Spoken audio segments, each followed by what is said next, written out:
Assalamualaikum warahmatullahi wabarakatuh. Sebelumnya, terima kasih kepada Bapak Tirta Adi Kusuma Suparto, Eskep Nurse MKAP, selaku dosen pengampu mata kuliah Komunikasi Dasar Keperawatan di Universitas Pendidikan Indonesia. Izinkan saya memperkenalkan diri, saya Firda Rismayanti. Bersama rekan-rekan saya ada Anissa Aura Larasati, Dian Nur Safitri, dan Rafa Yuslia Nurhanifah. Kami merupakan anggota dari kelompok 2 akan memaparkan sedikitnya mengenai komunikasi verbal dan nonverbal. Untuk mempersingkat waktu, langsung saja kepada submateri yang pertama, yaitu kata dan makna dalam komunikasi verbal. Di sini saya akan menjelaskan mengenai kata dan makna dalam komunikasi verbal. Sebelumnya, kita harus mengetahui komponen ataupun susunan dari bahasa yang biasa kita gunakan sehari-hari. Bahasa yang kita gunakan sehari-hari mengandung ataupun tersusun dari komponen yang paling kecil hingga yang paling besar. Apa saja itu? Yang pertama adalah font, fonem, morfem, kata, frasa, klausa, kalimat, dan wacana. Lalu, apa sih kata itu? Menurut Kamus Besar Bahasa Indonesia, kata merupakan bahasa yang dapat berdiri sendiri serta tersusun dari satu ataupun dua morfem. Dalam bahasa Indonesia sendiri, kata ini merupakan satuan bahasa pengisi dari salah satu fungsi sintaksis yang merupakan subjek, objek, predikat, dan keterangan. Selanjutnya adalah makna.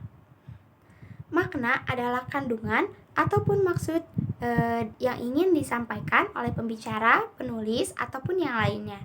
Makna ini sebetulnya cukup membingungkan ya teman-teman, karena makna ini selalu terhubung dan terikat dengan kata ataupun kalimat. Seperti dalam suatu kalimat tentunya terdapat makna yang biasanya dalam bentuk tersirat. Selanjutnya, materi akan dijelaskan oleh Dian Nur Safitri. Selanjutnya, saya Dian Nur Safitri akan menjelaskan tentang materi pengaruh kata terhadap tindakan.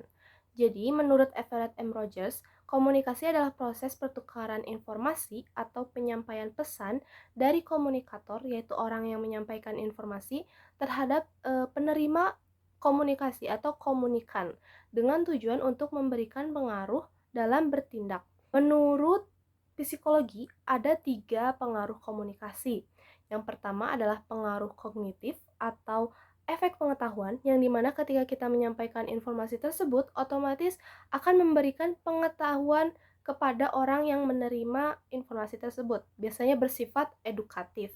Yang kedua yaitu pengaruh efektif, yaitu efek perubahan perasaan dan emosional yang dirasakan oleh orang yang menerima informasi tersebut.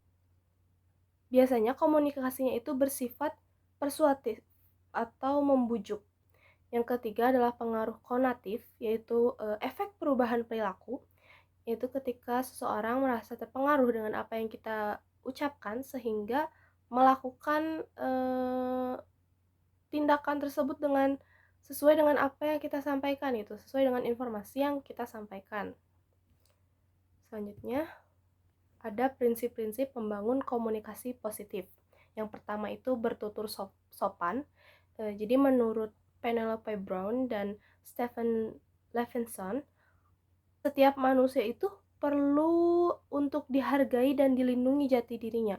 Jadi kita dalam berkomunikasi itu tidak boleh terasa seperti mengancam jati diri seseorang gitu. Karena itu akan menghambat dalam membangun komunikasi yang positif.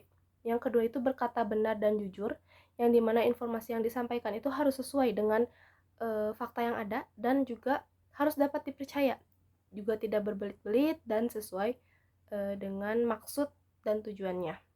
Yang ketiga itu inklusi atau mengeluarkan beberapa orang atau kelompok di dalam diskusi.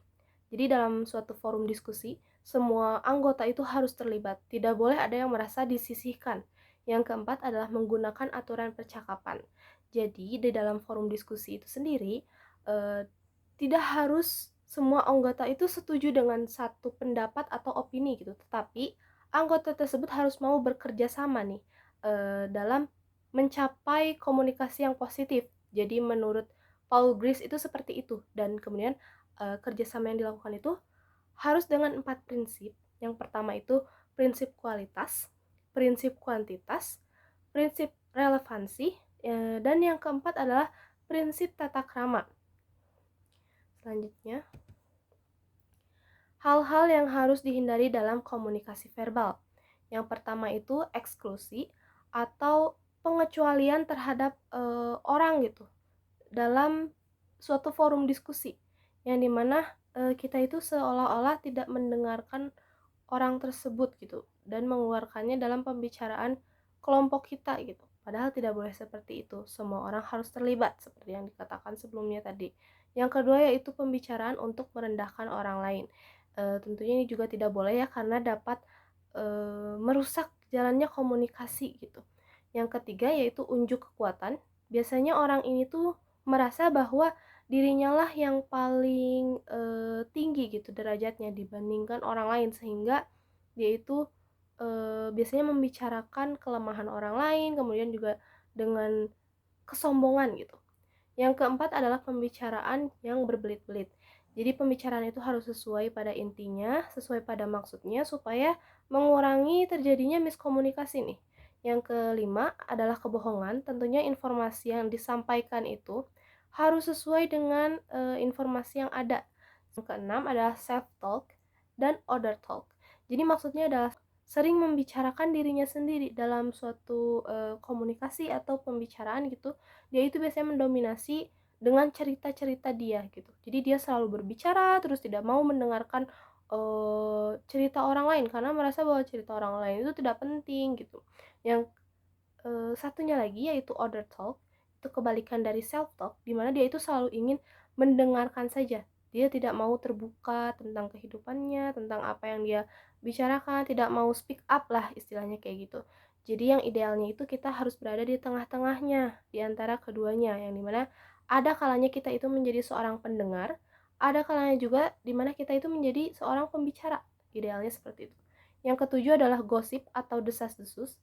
Eh, Seperti yang kita tahu ya, gosip itu di Indonesia itu hal yang umum, padahal sebenarnya itu nggak boleh gitu, dijadiin hal yang umum atau diwajarkan gitu. Karena gosip sesuai dengan namanya gitu ya, gosip itu belum tentu benar, belum tentu kebenarannya itu belum tentu.